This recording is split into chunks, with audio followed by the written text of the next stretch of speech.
welcome back to the channel. I am standing in front of my failed garden.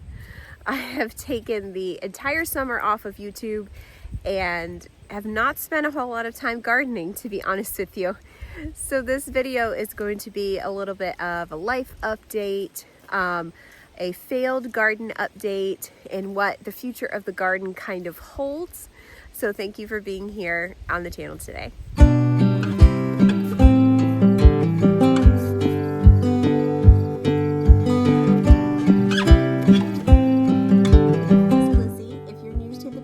I'm in Vermont. I'm in zone 4B 5A.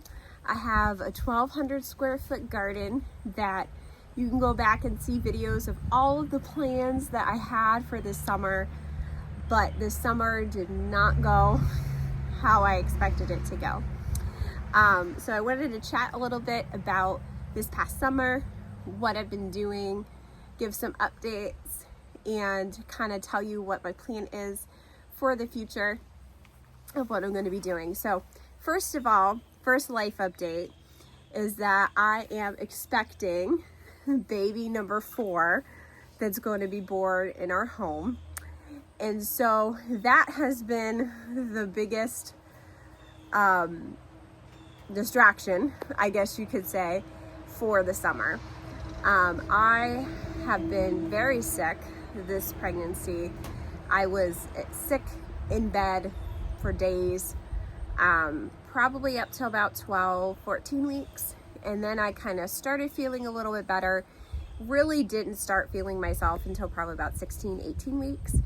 I'm 27 weeks now. So I would really say that only the last 2 months have I really been able to feel like myself and have enough energy to get some things done outside, which obviously most of my season was over at that point.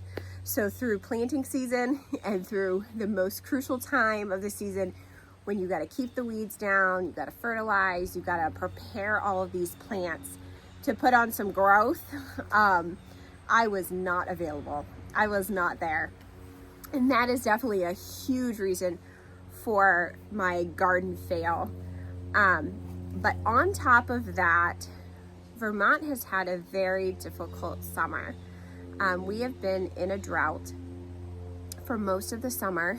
In the month of August, I believe we had maybe an inch of rain, and that was it. It has rained a little bit since then, but not a lot. And even now, the first week in October, we are having record-breaking temperatures. We are up in the 80s. It is not normal for Vermont at all.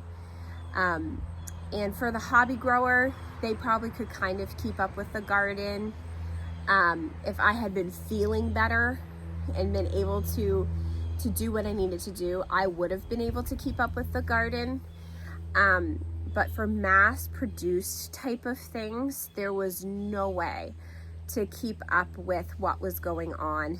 I have heard over and over again, gardens failing, things not producing, things dying overnight. It was so hot and so dry that it was really impossible to keep up with any type of watering system unless you had something in place. And people with a garden like my size, 1,200 square feet, most people in Vermont don't have drip tape and that kind of thing, just because during the summer you're normally going to get at least a shower or two a week. And so there's just no need for it. It's naturally a pretty good climate to have a garden in, but not this year. There have been people who, especially those who have had spring-fed wells, have their wells dried up. Just really terrible situations. You know, my husband and I were talking about this, and without the modern conveniences that we have now, I mean, 150 years ago, this would have been a famine at this point, which is obviously pretty serious. So I'm not blaming my garden completely on myself, because some of it was the weather, and even being able to, if I'd been able to keep up with it, it still definitely wouldn't have produced the way that it should have produced. So anyways, all that to say, I have accepted it for what it is, and because of that, I have been able to kind of think through some things and decide to make some changes for next year that I'm very excited about and that I think is really going to be helpful to my love for gardening and to our home. And so the first thing that I'm changing is I am scaling way back on the vegetable production that I do. I have done a ton of tomatoes, which again, they didn't do very well, but in the past they've done well. And thinking in my mind, oh yeah, I'm gonna can this, I'm gonna make that sauce, I'm gonna do this. And you know what? I just don't. I just don't do it. And it's not that I can't find the time, it's just that I really have found that I don't enjoy it that much. I don't know that I enjoy that aspect of gardening, the preserving and that kind of thing. So I'm scaling back my vegetable production to only fresh eating for what we need for the summer. You know, my kids love running out there and grabbing peas to eat as a snack, or they love to grab a handful of cherry tomatoes and pop them in their mouth, but that's kind of where I'm keeping it. So we're going to do garlic. We do garlic every year, do a lot of garlic. This year we sold quite a bit at the stand. So we will be doing that. We will be doing corn. I have I think it's 16 by 16 square of corn down there in the garden that my husband's kind of in charge of. This year did not really produce any ears, which again is actually following suit with a lot of people. There was not very much corn this year, but if we had a normal year, it will produce more corn than what we need. So we will sell that at the stand as well. And I will also use the corn stalks for fall decor. People loved that this year. I still use the corn stalks for that. People loved buying those bundles. I'll do tomatoes for fresh eating, for sandwiches, for salads, for probably make a couple salsas, for cherry tomatoes, those kinds of fun things. Green beans we eat a lot of, and I also like to freeze them. So I will do a lot of those. Cabbage is another one that stays really good that we eat.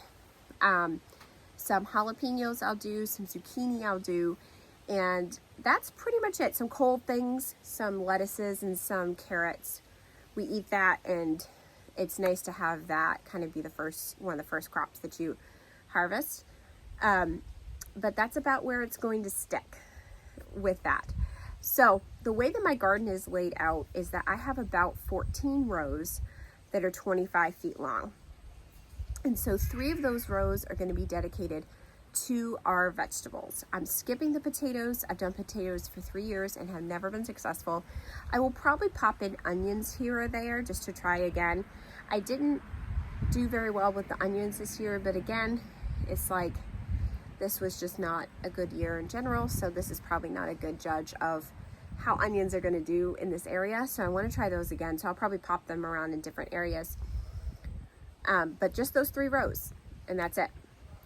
The back 4 rows of my garden are going to be for pumpkin production.